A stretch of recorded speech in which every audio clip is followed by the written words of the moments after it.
What's going on, folks? I wanted to make this video to show you what could be going wrong with your furnace. For some reason, like say you turn your furnace on and it may not come on at all, but it could come on. If it does, it can make like a loud noise that sounds kind of like metal, like scraping against metal like that when it comes on. If that's what you're hearing in your furnace, your issue most likely is that your inducer fan basically has gone bad.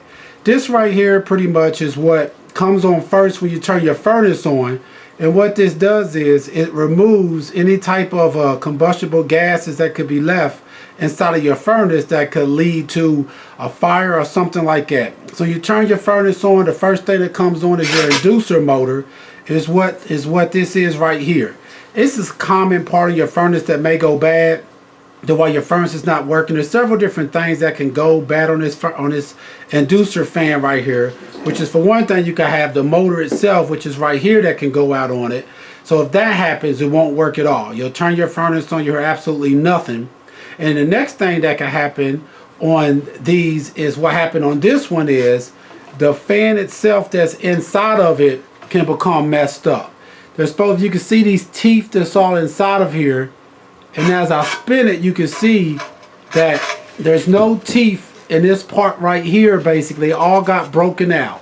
And when that happened, pretty much, it caused the whole fan to be thrown off. So when we turn the furnace on, it sounds like this, a super loud sound as the inducer fan spins pretty much.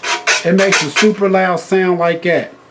So if you're having that issue, hearing that sound, most likely this is your problem right here, which is that your inducer fan pretty much has gone out. And now to replace these, normally you have to buy the whole assembly, like what this is right here, which are housing as well as your motor, your outside fan, which is right here, then your inside. Cause the way they make these, a lot of times these are actually calibrated with the fan and the motor at the manufacturer. So you can't really just take this fan out of here that's messed up and replace that. You'll have to go ahead and buy you a whole new inducer fan. And to remove these, it's not that hard. I'm going to be showing you in a second where it goes at and how to remove it. But just to give you a quick glance, you'll have like normally about 3 screws. One here on this one, you'll have one down here, and a lot of times you'll have one that'll be over like on the side here and here. So you'll have one up here, one at the bottom, one over here. And once you do that, you'll have this hose right here, which what this hose does, it plugs onto your pressure switch. Pretty much this hose has like a vacuum on it that plugs onto your pressure switch. So when this is working correctly and it senses that everything is fine, the vacuum on this actually pulls on your pressure switch, which then tells your furnace to go ahead to the next cycle, which may be, you know, turning on your burners or turning your igniter. And then also, once you remove this, you'll have just 2 wires normally that's down here that you'll plug on. They just plug on, plug off. Pretty simple to do. And the other part of replacing one of these is right up here is where you'll have your exhaust pipe will be connected up to here that runs and goes all the way out of your house pretty much. You'll have like a metal pipe, your exhaust pipe that's right inside of here that you have to take out. And to remove that, it's not really hard neither. You'll have like a couple of screws around the edge of it that you'll be taking out. And once you take those out, a lot of times you have to kind of turn on that pipe some. Depends on how long it's been since it's been removed to kind of get it loose.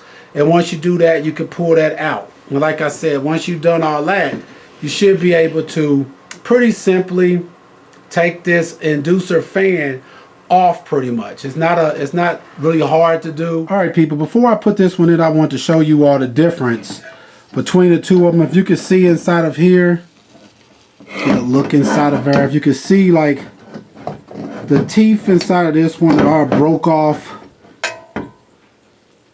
You can see there's no teeth inside of there. There's a teeth on part of it.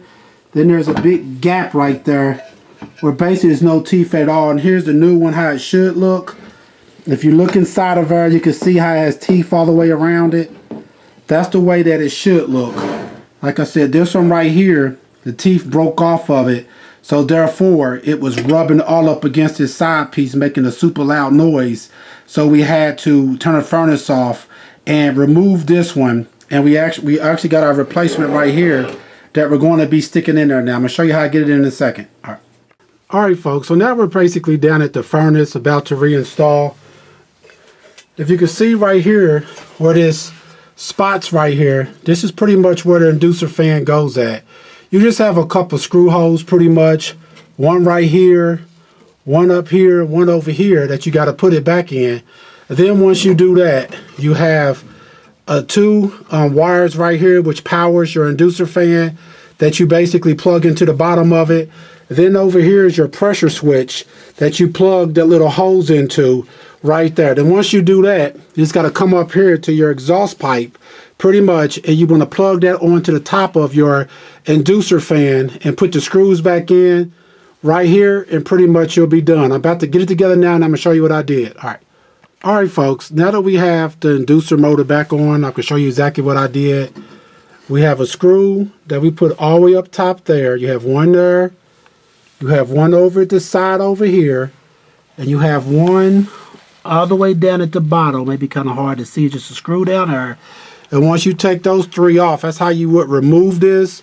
This right here is your pressure switch. You just unplug this hose from right here on your pressure switch. And then also right down here is your electrical connections. You'll have one here, one over here on the side right here. So just two connections plug into it. Then once you do that, you would just come up here to your exhaust pipe. Normally you'll have like a couple screws inside of here, maybe 1, 2, or 3 screws inside of your exhaust pipe that you'll be connecting back into your exhaust pretty much, that runs all the way out of your house pretty much. And also make sure that whenever you're working on your furnace, the first thing you want to do is come down here to your switch right here. Make sure that this switch is turned off. You want to turn off the power to your furnace before you do anything with it pretty much, for safety reasons. So once again, this is how you would install an inducer motor, some people call it an exhaust motor, on a furnace. On this one, it was making a lot of loud noise, and the actual fan itself on the other side of it was messed up, and all the teeth had broken out of it. All right, please check out our other helpful videos. Please like, subscribe, and share. Thanks.